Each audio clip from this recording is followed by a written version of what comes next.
Halo, selamat datang. Kalau Anda sedang berurusan dengan pengadilan agama, ada satu tahap yang pasti nggak bisa di-skip, yaitu mediasi. Nah, di sini kita akan kupas tuntas prosesnya berdasarkan panduan dari praktisi hukum Aulia Nur Hikmah, supaya Anda tahu persis apa yang harus disiapkan untuk hasil yang terbaik. Yuk, kita mulai. Jadi, mungkin Anda lagi menghadapi kasus perceraian, warisan, atau harta gono gini. Nggak peduli apa sengketanya, kalau sudah masuk pengadilan agama, semuanya pasti akan lewat satu gerbang yang sama. Betul, mediasi. Ini bukan pilihan ya, tapi langkah pertama yang sifatnya wajib. Kalau Anda nggak ikut, ya kasusnya nggak akan maju-maju. Oke, jadi mediasi itu apa sih sebenarnya? Menurut aturan resminya, Perma nomor 1 tahun 2016, mediasi itu ibarat sebuah ruang negosiasi yang disediakan pengadilan. Di sini, Anda dan pihak lawan bisa duduk bareng, ngobrol, didampingi oleh seorang mediator yang netral. Tujuannya simpel, bukan buat nentuin siapa yang salah dan siapa yang benar, tapi untuk cari jalan tengah yang sama-sama enak buat kedua belah pihak. Nah, sekarang pertanyaannya, gimana sih alur prosesnya dari awal sampai akhir? Biar nggak bingung dan merasa tersesat, yuk kita bedah tahapannya satu persatu. Prosesnya itu ada 4 langkah utama. Pertama, tentu aja penetapan mediator. Anda bisa pilih sendiri atau nanti ditunjuk oleh pengadilan. Kedua, baru deh masuk ke intinya, yaitu pertemuan mediasi. Nah, kalau di tengah jalan rasanya buntu, mediator bisa ngadain yang namanya caucus. Ini sesi ngobrol 4 mata. Jadi, mediator akan bicara terpisah dengan Anda dan dengan pihak lawan. Setelah semua usaha dilakukan, barulah kita sampai di tahap terakhir, yaitu hasil mediasi. Ujung dari mediasi ini cuma ada 2 kemungkinan, berhasil atau gagal. Kalau berhasil, selamat! Kalian akan tanda tangan akta perdamaian dan dokumen ini punya kekuatan hukum tetap. Artinya kasus selesai, tuntas. Tapi kalau gagal, prosesnya belum berakhir. Justru perkara Anda akan lanjut ke babak selanjutnya, yaitu persidangan di pengadilan.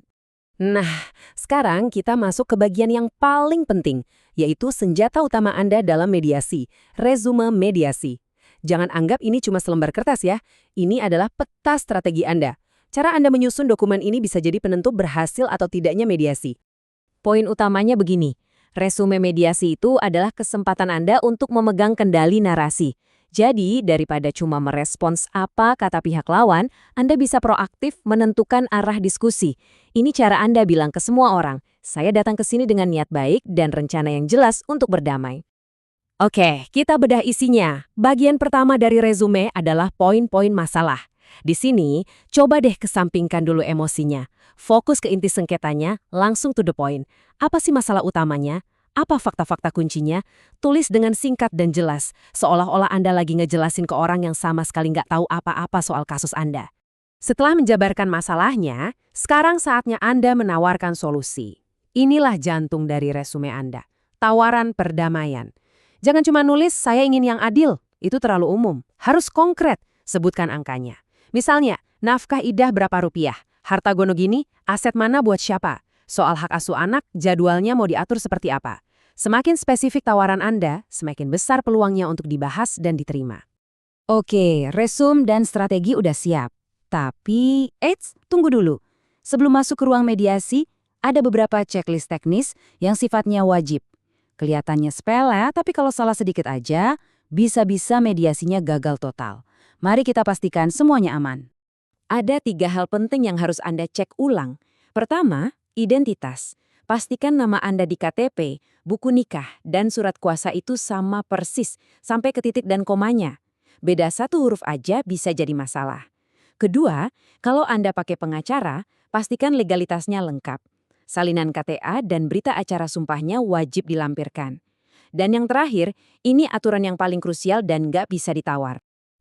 Dan ini dia aturan emasnya.